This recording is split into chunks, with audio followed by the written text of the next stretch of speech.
Foreign Hit. I'm Tristan, here's your host, and in today's episode where I'm doing this intro from a hotel room up in Preston, because a couple of days every year I always make sure to head up to Northern England to the only dedicated curling rink in this country in England that is at Preston, because yes, one of the weird and wacky sports that I absolutely love is curling, but it also means that I am currently off. However, the ancients machine never stops, so before I leave and grab my broom and my shoes and head off to the rink, I want to tell you about the episode we got today. In this quick introduction, we are going back to the ancient Near East. We've talked about the Persians and the Sumerians in the past, and in today's episode, we're talking about the Assyrians. We're focusing in on the rise of the Assyrians in the early 1st millennium BC, and why some professors, including our guest today, call this rise by the Assyrians the creation of the first empire that the world had ever seen. To explain all about this, I was delighted to interview Professor Eckhart from Yale University. Eckhart has recently written a book all about the rise and fall of the Assyrian Empire, and he was an absolute pleasure to interview, so I really do hope you enjoy. So without further ado, to talk all about the rise of the Assyrians, here's Eckhart. Eckhart, it is a pleasure to have you on the podcast today. It's pleasure, this is mine. Thank you for inviting me. You're more than welcome. I love it when we go to the ancient Near Eastern Mesopotamia, and this is an incredible topic for your new book too, on the Assyrians, the rise and fall, focusing on the rise of the Assyrians today. I'm quite interested in this one because I've got in my notes here the story of the first empire. Yeah, that is a claim I'm making in the book. And of course it is debatable. It hinges upon what you would define as an empire. Obviously you have people who would call any somewhat size of the kingdom that made some sort of conquest in the course of its history in empire. I think it makes sense to distinguish such kingdoms from larger geopolitical entities like the Assyrian Empire, and what I would consider sort of as criteria to apply to an actual empire would be, of course, indeed, that it's a state that is a certain size, that roots a significant amount of territories outside its original core areas, where you have a pretty pronounced discrepancy between the center and the periphery, with the center in ways of gobbling up a lot of the wealth of that periphery, where you have a great deal of diversity, ethnic, religious, linguistic, and so on, and where you will find on one hand of direct forms of rule, but also indirect forms of rule, especially again in the periphery, and this of course has to take a while and to last, and I do believe that the Assyrian Empire, as it emerges fairly late in the history of Syria in the mid-8th century, lives up to these criteria. And that is why I think Syria really is the world's first empire. Well, Eckhart's mid-8th century BC, and I've got great news for you. Being on this podcast today, you're going to be able to explain your arguments in full. You have the flaw, but let's start it all off as we normally do on Ancients podcast episodes, with the background. No such thing as a silly question. You mentioned the Assyrians, but who exactly were the Assyrians? Yeah, and of course it's important to know that Syria is in fact a much older polity, and the first evidence for it is actually from the 3rd millennium BC. It's a Greek term, so Syria is the way the Greeks refer to an area in what is now northeastern Iraq, marked I would say by a triangle of cities formed by the cities of Ashua in the south and 100 kilometers foreign, more famous still, opposite of Mosul on the other side of the Tigris River, and the city of Albila, modern Albion, further to the east. So this is the core area of Visalia, and later of course then Assyria expands in all directions, especially into the west, and so the earliest evidence comes over the 3rd millennium. This is when we learn that the Assyrians apparently speak Semitic language, and it all starts in the city of Ashua, and that is where Assyria gets its name from. So Ashra is this fairly small, but from early on significant commercial hub, as I said, roughly 100 kilometers south of Mosul, where Syrian civilization starts, and it starts as a city-state, and it stays the city-state for a long time. And interestingly enough, we can see that especially from the early 2nd millennium onwards, as the city-states have ruled well, with what one could call a mixed constitution with a certain semi-democratic structure. So there's an assembly where all three men come together to discuss legal matters. There is a somewhat aristocratic eponym who is in charge of taxation for years. So there are also rulers. So there's also somewhat more monarchic segment in this whole political setup, but they aren't even allowed to call themselves king. They don't have the same privileges that kings elsewhere Mesopotamia have, are they? allowed so to build temples. There's even sort of a hereditary structure there, but this is all very different from the much more autocratic state of later times, and this earlier. So yeah, the city-state then morphs in the second half of the second millennium into a larger kingdom, which is then actually ruled by kings, and eventually, after going through a number of crises, some of which we might perhaps briefly talk about later, metamorphosis into this empire. So this is the long-term story of Syria, and it shows you that these ideas about the eternally despotic East and so on, of course, don't really work when you look at Mesopotamia and Syria. I mean, in the end, to some extent lives up to the stereotype, but certainly for hundreds and hundreds of years, didn't it? Such a fascinating story. And Eckhart, is it kind of like maybe sometimes Joe Broggs, looking at the Assyrians from the outside, will think of one civilization, but then when you examine them deeper and as you highlight how they are in existence for several millennia, it almost feels like with the Egyptians you have the Old Kingdom, then you have the Middle Kingdom, you have the New Kingdom, then you have the Nubians, and so on and so forth. There are so many different time periods where you see the Assyrians being very different to how they looked several centuries beforehand. Absolutely yes, and that's one of the reasons why they are so fascinating. So there are these changes, but they are also very good stuff, and keeping some sort of key elements of their identity, among them their language. Their certain language of course changes, like you mentioned, Egyptian changes as well, but still essentially the same language, the god Ashwa, so that is a deity only worshipped in the city of Ashawa. There are never any templates for Ashur anywhere else, and that remains essentially unchanged, but as the Assyrian political system changes, the god Ashur requires new quality. So if it comes from embodiment of his city, in fact somewhat of an imperial war god, and yeah, as time goes by, of course, its Sylvia replaces its commercial outlook with merchants engaged in long-distance trade, acquiring wealth with aggressive military way of acquiring stuff through plunder, and eventually, when they annex foreign areas, through taxation. But there are also certain continuities, I would say, that are kind of interesting. I mean, you have this commercial network early on, and of course it's characterized by a broad geographic horizon on one hand and a certain degree of inquisitiveness on the other. That is, after all, emergents do, and of course that is something that stays in place as well. So the Assyrians continue to have this broad outlook, only now they send armies away into other areas rather than merchants, and they still are very keen on acquiring stuff, only now through force rather than by exchanging goods. So you have these major changes going on. But at the same time you can also see how some elements of Assyrian civilization actually remain the same. That's so interesting. Well, we're definitely get to the rise of this empire, this aforementioned Assyrian Empire, but I have to ask one more question. We seem to know so much, but how do we know so much about the Assyrians, Eckhart? What sorts of sources do we have available when looking at this ancient civilization? Yeah, of course, our great privilege is that in ancient Mesopotamia, that applies to the story of it also, the Babylonia, and earlier places like Uruk and Babylon, and so on. People that wrote on clay, not exclusively so, but they really wrote a lot of stuff on clay, essentially everything from royal inscriptions, to their literary texts, to tax documents, to medical texts, state correspondence, private correspondence, and clay essentially is indestructible, so once put away it may break.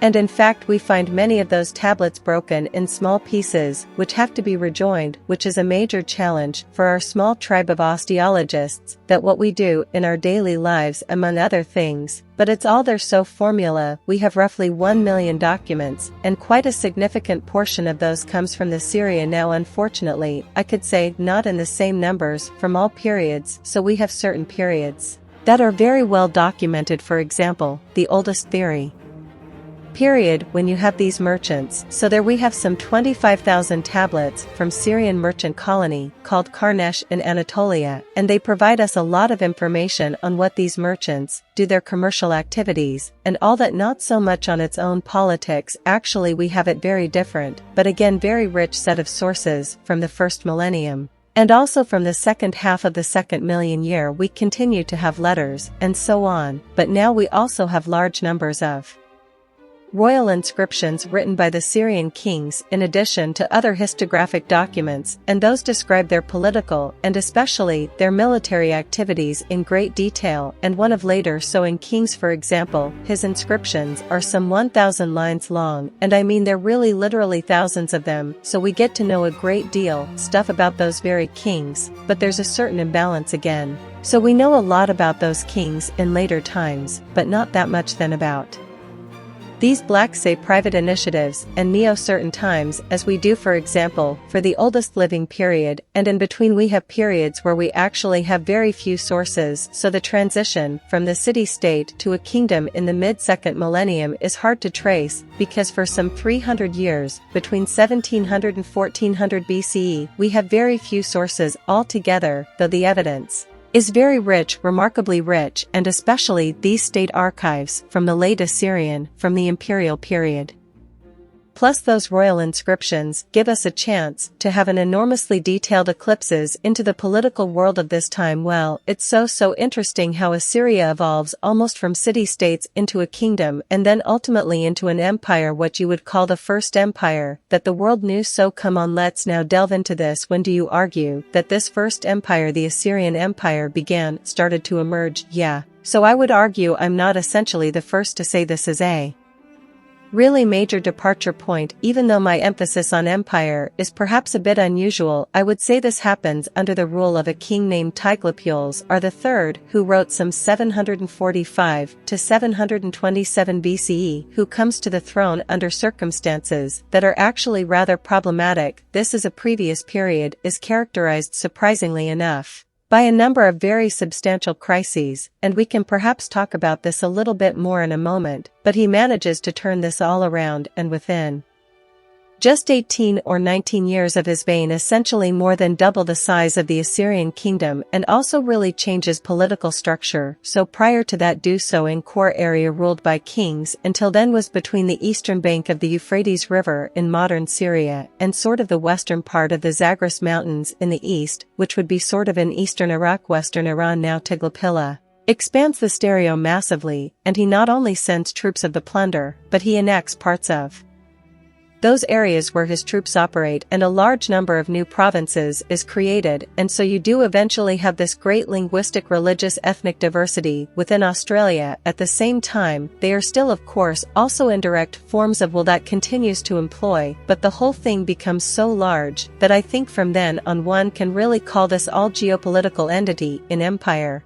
And it's also interesting, I mean you can debate whether my personal self-definition works or not, but one thing is clear: the Hebrew Bible considers this time as a major turning point. This is the first time that you can read about actual history in the Bible. This is when of course Israel and later on Judah are confronted with the onslaught of the usurping kings, and weak historians likewise consider Syria the first empire. They don't particularly focus on Tiglath-Pileser. Their knowledge of assuming history in when it comes to detail was more limited, but it is clearly Assyria, which in the Greek tradition is first ruled by a legendary king Niners that is based on the name of them. So in city of Nineveh, such a king never actually existed, but they do claim it's Assyria that forms the first empire, and this edition remains in place in the Western world and essentially until early modernity, so we can read it in Dante, and so on and so forth. And it's so interesting to hear how you're able to also kind of focus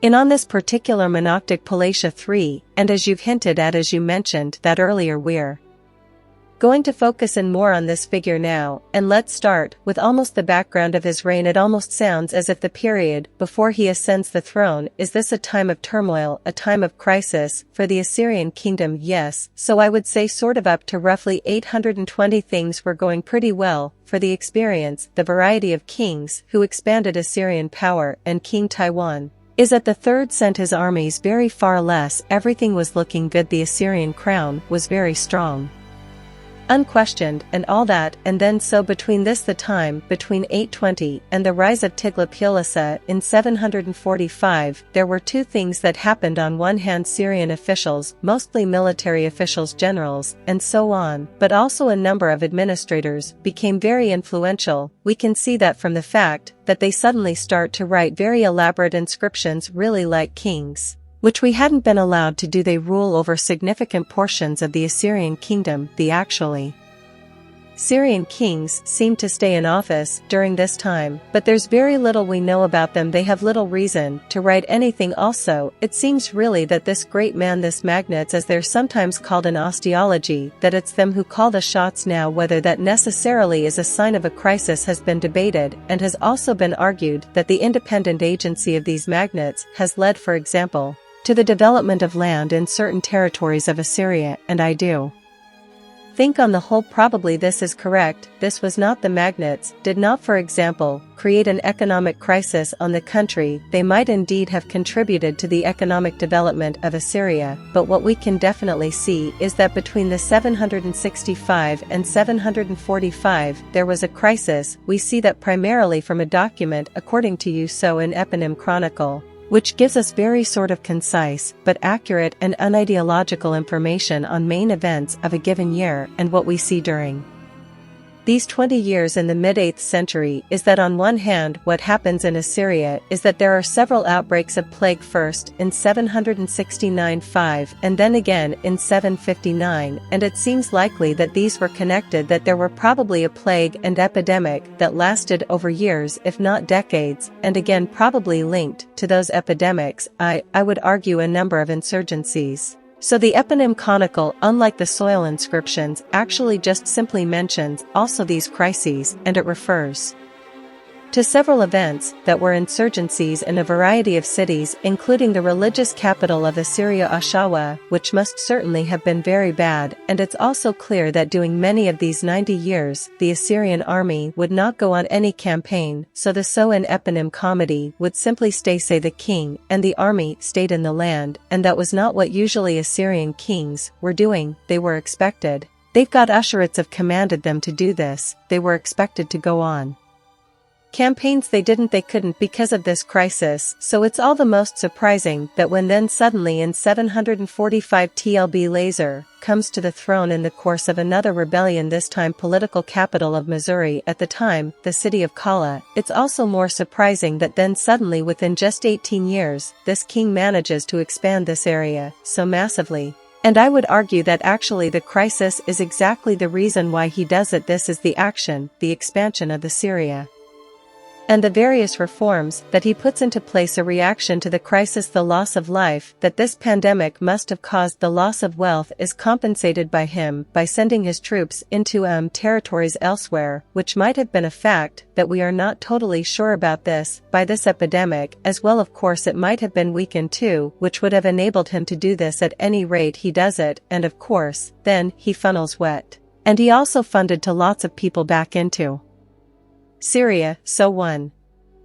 thing that he can talk about it more detail, perhaps later, is that he deports hundreds of thousands of people from these conquered territories, and brings them either to Syria to work on construction sites, and so on, all to other provinces in the periphery, where they are supposed to enhance agricultural production, and so on and so forth. So that's what he does, and I think he does it in reaction to this crisis. So this is somewhat counterintuitive and paradoxical reason why this empire actually comes into being. This is of course an hypothesis, and you could say, well, they may not actually be a causative relationship between these two phenomena, but I think that's kind of unlikely. I do believe there must be some causative relationship here. It sounds therefore that this kingdom, with all these crises in Assyria itself, someone coming to the throne, unclear circumstances, probably via a violent nature, and then starting to turn things around. It seems very similar, to my opinion, to that of Alexander the Great's father, Philip II of Macedon. So it's fascinating. You see these examples again and again. In this example with Tiglath-Pileser III, I mean, well, let's therefore delve into how to go for Laser starts turning it all around, because correct me if I'm wrong, and maybe we don't know the information, but it sounds as if he does come to the throne at a time of crisis, if he is on the winning side of one of these revolts, uprisings, rebellions, potentially, then surely at the start of his Reign his rule must be quite tenuous, quite unstable. Surely one of the first things that he must have done is consolidation of his rule. Do we have any idea about that, how he tries to consolidate? Yeah, so we know that little actually about his background in a few inscriptions, but very few. Only he claims to have been the son of a previous king Adad-nirari III, but the Assyrian king list, the chronographic text, on the Syria claims he was the son of his predecessors, the fifth. This is a complicated question. I want to get into it, but he isn't particularly keen on emphasizing his descendants from any previous king he comes to the throne, and it is indeed really striking how quickly he turns things around given how bad things actually seem to be. And one thing he does is he makes sure that the power of these magnates decrease so that they no longer hold these large provinces, or several of them over extended periods of time. Several of the leading magnates from the previous decades lose their offices. Of course, he also keeps some in place, and obvious easily. You can't build an empire without excellent generals and good administrators, and he clearly must have had a sense he needed them to, and how exactly he did this. Of course, we don't know how he managed. Also, simply to prevail is unclear. In these cases, historians fought to usually come up with the idea of charisma or something like that, but to be true, we simply have no idea what it was that made peoples to accept a new vision. But I think that he had a vision must have been evident to them, and that he had a grand strategy different from everything preceding. His vein must also have been clear, and I think this is probably a reason why everyone in this area went along. And this guy's strategy then was that apart from the changes at home in the administrative structure and so on, that he would really expand the Syria and create these many new provinces, especially in the west, but also, for example, in the east. The first thing he does in 744 is that he creates a new province in the Zagros Mountains, which is called Pessoa. Clearly the Persians some are involved here, and that continues then, and this is a strategy that just turns out to be very probably also very lucrative for the Australian elites. So they go along, and piercing army seems still to be in pretty good shape, so the pandemic can have been absolutely devastating. Otherwise it wouldn't have been possible for him to undertake what he did, and so he then follows this plan that he must have had from the very beginning to expand his land and to create a release. What is a new political entity? I would say, well, therefore echoes if we're moving away from the administrative reforms, and as you say, he's looking outwards to left place of the third to start forming this empire. To form an empire, it means violence, it means you need an army. Do we have any idea therefore? How should we envisage Tiglath places III's army at this time? What sorts of units would have been at the center of this Assyrian army? So the Australian army was obviously a very powerful machine, the most powerful army in Western Asia at that time without question. It comprised a number of different units, if you wish. So the chariot units, essentially the tanks of the ancient world, was to sort of crash into enemy lines. That was cavalry, and it was during the 8th centuries that Assyrian learned so, and horse riders learned to shoot arrows without some other guys sort of riding next to them holding their horses. They became much more adept at doing this. And I mean, this was of course a way of moving around very quickly, and therefore very important in warfare. There were spearmen for infantry activities, there were bowmanso for long-range attacks, essentially the artillery of the ancient world. These were all very efficient, and so it's a very good sort of incorporating units from other places if they realized that soldiers in those areas were very good at what they were doing. For example, a good portion of the Assyrian chariot units were formed by Sumerians, that is, people from Israel, who this is a slightly sort of towards the end of the laser, Spain only, but after they had started to conquer parts of the Kingdom of Israel in the west. But it's a good example for these other peoples being incorporated into the army. There were sort of police units formed by Italians, an Aramaic tribe who were much feared. Whenever there was a rebellion, these Italians would be sent against the rebels. So this was something the students would be doing. Usually it was actually enough for the Suriname simply to turn up, because everyone knew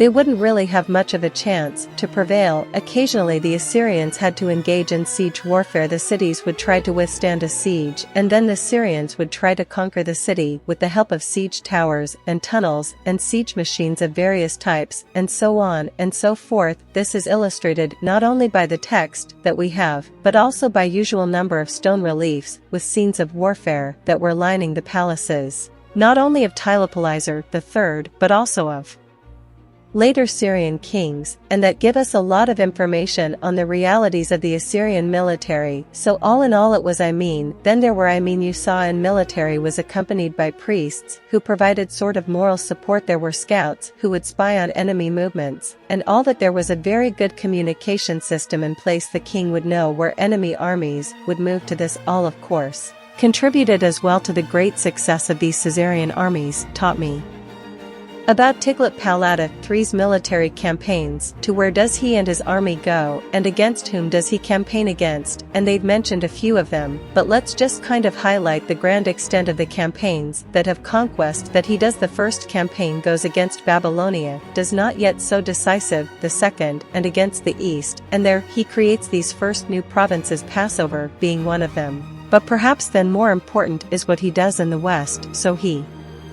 starts from 743 onwards to engage his troops in the west, that is solving what would be northern Syria initially, and there he fights first against a fairly powerful kingdom in the north, the kingdom of Urartu, and defeats the king of Urartu, who had previously just a few years earlier defeated the Assyrians. So this was an important victory, because it meant the Iratians from now on were no longer really able to interfere in the Syrian attempts to be predominant in the west. He then puts to siege to the Syrian city of Arpad. It takes 3 years to conquer it, and when that happens there solve almost a chain reaction. Lots of cities further west essentially submit to Tiglath-Pileser and his troops. Over the next years march as far southwest as the modern city of Gaza on the eastern Mediterranean. A number of new provinces are implemented along the Mediterranean, and places like Judah, for example. Moab, Elon, known from the Bible, would send him tribute. Eventually there would be a major war with the kingdom of Israel. This is the time of the divided monarchy, so there is Israel on one hand and Judah on the other hand. There is a war between Israel and Damascus. Israel and Damascus on the same side, Judah supporting Tiglath-Pileser, which was strategically very smart, because in the end Tiglath-Pileser prevails, and he essentially annexes Damascus, and a rum state of Israel is left in place, but the larger portion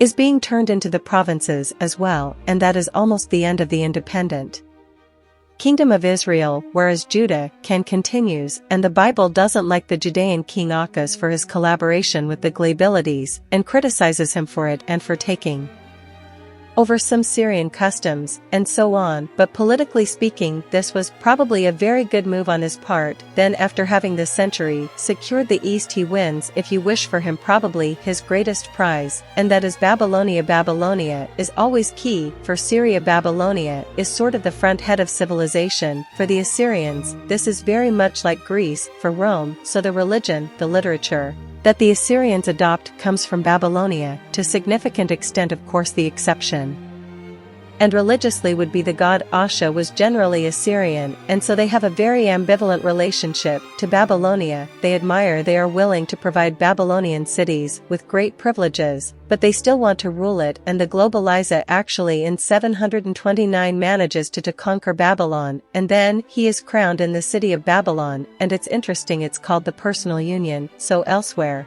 he creates these new provinces, which means essentially these are then all entities of the Assyrian state, where a provincial governor on behalf of the king woods. In Babylonia he does it differently. He's crowned Babylonian king, so Babylonian kingship is not abolished, it's just that now he holds it in addition to being king of Assyria, and he also provides, as I said, the Debalinian cities with additional tax privileges, and so on. He participates twice in the Great New Year festival in Babylon during the last year's office reign, which again shows the great respect he feeds for Babylon, and when he dies, Babylon and Babylonia are pretty firmly and so enhanced that changes again and over the next decades, and the Assyrian kings following Laser will have to fight the number of particularly charged battles against Babylonia, which eventually, of course, at the end of the Southern Empire in 612 is one of the two major forces along with the Medes that actually bring the Assyrian Empire to an end, so they are the ones too confident in 612, but this is perhaps then the greatest Triumph photography laser when he dies Syria woods much of the west up to the eastern Mediterranean and also all of Babylonia. It is so interesting how far he manages to spread this new empire. We'll get into the definition of empire very soon. I mean, one other thing I'd love to ask about, because there are so many striking parallels I think with King Philip II of Macedon. You mentioned Urartu. There, how the Assyrians had suffered a defeat not long before Tiglath-Pileser III comes to the throne. Philip's predecessor suffers a defeat in which he is killed against the Illyrians, and then one of Philip's first big triumphs is to then defeats the Illyrians, and almost like payback, to kind of stop them being a major power. So many similarities here. Assyrians having a great admiration of Babylon rose to the Macedonians having a great admiration of places further south like Athens and Olympia, and so on and so forth. I love those similarities, and I could talk about them all day, but we're not going to, because we've got limited time. We want to get that in there, but keeping on new Eckhart's going back to you now. Alongside these military conquests, these campaigns to gain the alliance, maybe to secure borders in particular areas rather than military conquests, military campaigns, do we hear from the sources of Tiglath-Pileser III embracing diplomacy, marriage alliances, or anything like that to secure his borders? Yes, he does that too, when this is where it's a bit dangerous to focus too much on the Syrian royal inscriptions, because they are really very much focused on military activities, but Wayne is also the first period to Neo-Syrian time, so we have a sizable number of political letters. It is written by officials, spies, others often from the periphery, to this ranking, informing about what's going on in these areas, and from those letters, from some of them we learn that of course the Assyrians also tried occasionally to win hearts and minds, that they compromised, that they were smart, that they knew where they better not annex a place, but rather collaborate with someone. And a good example would be what the Assyrians are doing with a number of Phoenician cities, sending zombies to the eastern Mediterranean. You could probably have tried to conquer Tyre or Sidon on these particularly powerful and rich Phoenician cities located there, but he doesn't really do that. He puts up a high threat level, and then he sends officials to the kings of Tyre especially, and they come up with some sort of an arrangement where, for example, when the Phoenicians cut timber in on Mount Lebanon, that they will be taxed by the Assyrians, but they can then still continue trading. The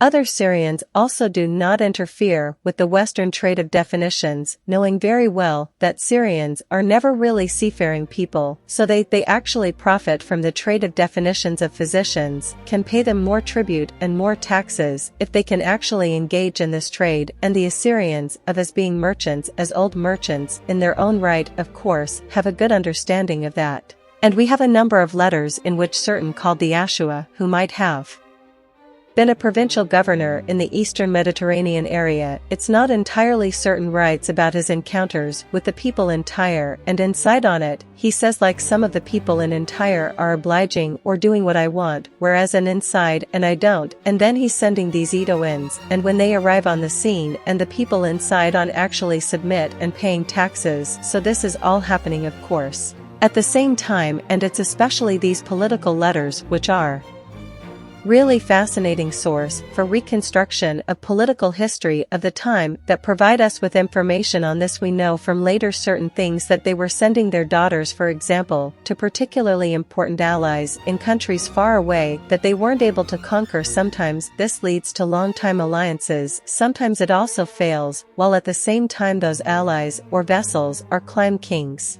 I want to call them, that would send their own daughters to Syria where they would be incorporated into the Assyrian harem. So we can assume this also happened under the global laser. We don't have that much information on that. Tiglath-Pileser himself was married, interesting enough, to a woman with the name of Yaba. Isn't that much really known about her background? It is speculated by, I think, one of your previous guests, Stephanie Italian, very interesting and important article, that she might have been a Judean princess. That isn't universally accepted, but what is clear is that his name Yaba is not an Assyrian name, so the Assyrian kings would not marry women from the Assyrian elite at this time anymore. Whether Yaba was from the west or maybe even from Arabia remains somewhat unclear, but she isn't an Assyrian woman, and so Tiglath-Pileser himself indeed also had family relations far beyond of the Assyrian core areas, and in general, yes, I mean again especially in later times. You can see that marriage politics is something like in earlier periods and later on of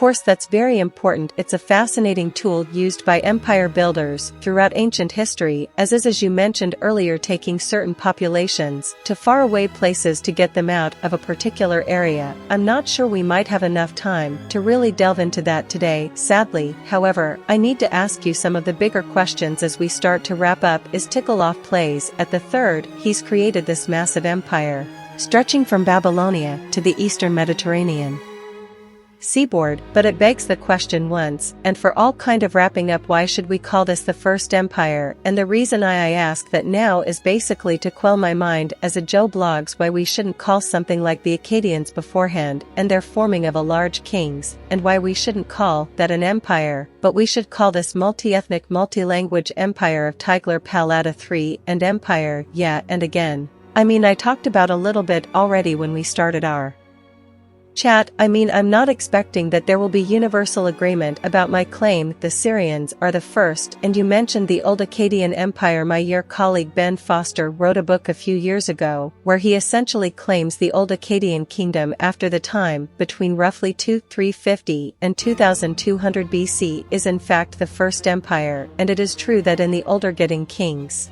would over almost all of Mesopotamia plus Elam. They were in charge of cities like Mari and so on, and they sent their armies to the Mediterranean Sea. I would still say that when I look at what they actually would in terms of provinces, and when I look at the ethno-linguistic diversity in that state, that it isn't quite up to the dimensions of Syria. But here of course really, that this is a matter of taste. I mean, where does quantity turn into quality? So to ask this question that Hegel asks, and I think we will not be able to come to full consensus. Egyptologists make claim that Egypt during the time of the New Kingdom, especially in the 18th dynasty, should have been considered an empire, and again, I don't expect that my claiming the Assyrians and under the laser, whether first will be universally accepted. What I would still say again is that the later perception is it was the Assyrians, and I mentioned the Greeks, especially the Greek and Roman historians who would actually have that opinion. We have later in Middle Ages, you have this tonsilation imperial, this idea that empire is, and the idea of empires handed down from one to the next, and in these sequences Cecilia is often first, and here again I would say the institution the Assyrians create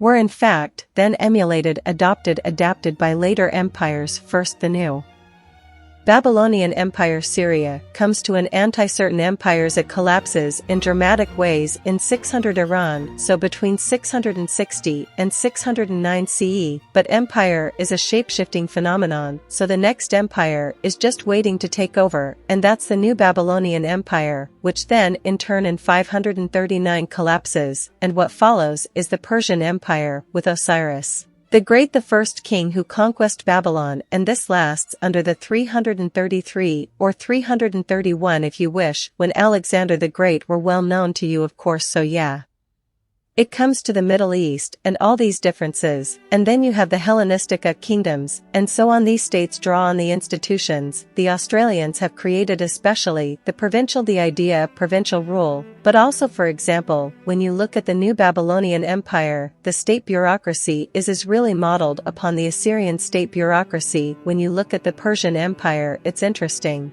that Persian art after so beginning under Cyrus, where they try to emulate Babylonian art, much more interested in following the Assyrian model again, even though the Australian cities must have been pretty bad shape at the time when the Persians came to power, but the art that you find in Persepolis or Passage, the great capitals of the Persian Empire, released stone wall releases much more Syrian and spirit than Babylonians, so this spirit, this imperial spirit of Syria lives on. And I think that is another really important point to be made. So the legacy of this empire that is more significant than that of others, so that's one thing I think one can say is not for debate. That's a lovely way it says we really wrap up now. I can't have the imperial framework of the Assyrian Empire endures for so many centuries afterwards. Very quickly, I think this has to be a very brief answer. But I think this is a good one to kind of nearly end off with, which is Tiglath-Pileser III. Do we know what ultimately happens to him? Is he a nice end, or